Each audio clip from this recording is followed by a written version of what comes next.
dari benjolan tadi adalah segumpalan daging. Nah, kita lihat faktor pemicu terjadinya kanker. Ini yang biasa jadi pertanyaan, apa penyebabnya? Nah, ada 6 secara umum. Yang pertama itu adalah faktor genetik atau keturunan. Jadi penyakit kanker itu dia menurun. Yang kedua kimia dan fisika. Kimia itu seperti apa? Asap rokok, nah asap kendaraan, asap pabrik. Sedangkan fisika suatu radiasi gelombang elektromagnetik. Nah, yang ketiga makanan dan minuman yang mengandung zat pengawet. Nah, contohnya bahan pengawet. Yang keempat adalah gaya hidup yang tidak sehat. Contohnya ini Pak, orang yang sering stres. Ada yang sering stres di sini Pak? Atau ada yang tidak pernah stres? Nah, orang yang normal itu Pak pada dasarnya dia stres, tapi ada tingkatan stresnya. Nah, yang kelima adalah cara pengolahan makanan yang salah. Dan yang keenam adalah virus HPV dan hepatitis B. Nah, ini kita lihat jenis kanker pada tubuh manusia. Deretan pertama paling banyak dialami perempuan, kedua pada laki-laki, ketiga bisa terjadi pada anak-anak. Nah, yang pertama saya bahas di sini Pak, kanker paru-paru. Kanker paru-paru ini merupakan kanker terbanyak pada laki-laki dan nomor 4 pada perempuan. Kasus kanker paru-paru banyak terjadi di atas usia 40 tahun. Nah, pertanyaannya Pak, siapa saja yang beresiko bisa terkena kanker paru-paru? Yang pertama, mohon maaf, yaitu perokok aktif. Nah, ada yang merokok Pak? Saya. Nah, yang kedua, perokok pasif. Kita yang menghirup itu berisiko tinggi Pak dibanding perokok aktif ya. Nah, yang ketiga, polusi udara, asap kendaraan, asap pabrik. Yang keempat, di tempat pekerjaan. Nah, pada tahap awal gejalanya itu Pak biasanya tidak langsung muncul.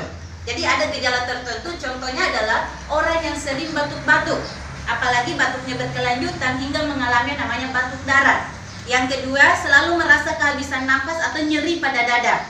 Nah, yang ketiga, kelelahan tanpa alasan, selalu merasa capek. Yang keempat, penurunan berat badan atau hilangnya nafsu makan. Jadi kalau sudah ada salah satunya ini Pak, langsung diperiksakan.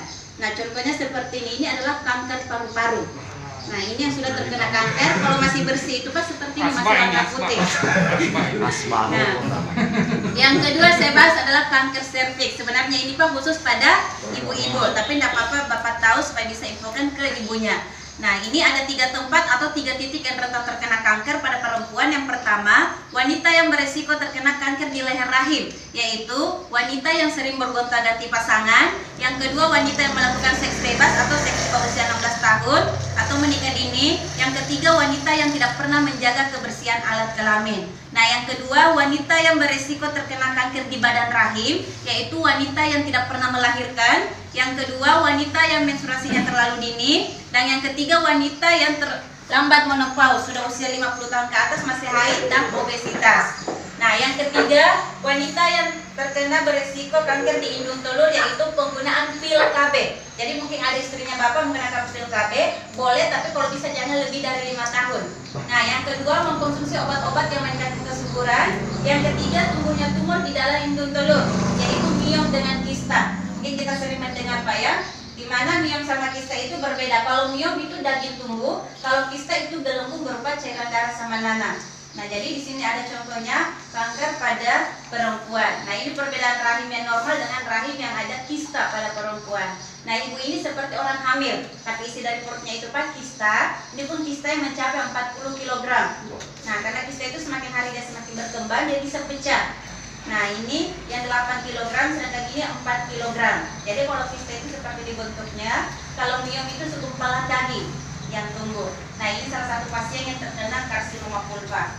Nah, ini gejalanya pada perempuan yang terkena kanker serviks. Yang pertama, adanya pendarahan yang tidak normal, ada flek, ada bercak pada saat atau setelah melakukan hubungan suami istri di luar dari masa haid dan di luar dari masa menopause. Yang kedua, adanya bau yang tidak sedap di bagian alat kelamin perempuan. Yang ketiga, adanya rasa sakit setiap kali melakukan hubungan suami istri. Yang keempat, mengalami masa haid yang lebih berat dan lebih panjang dari biasanya. Yang kelima, adanya luka dan iritasi di sekitar alat kelamin perempuan. Jadi kalau sudah ada salah satunya ini Pak, pada ibunya langsung diperiksakan. Bagaimana caranya? Ada 2, dengan menggunakan pap smear dan IVA. Nah, ini bisa dilakukan di rumah sakit yang tersedia. Ini dengan menggunakan pap smear.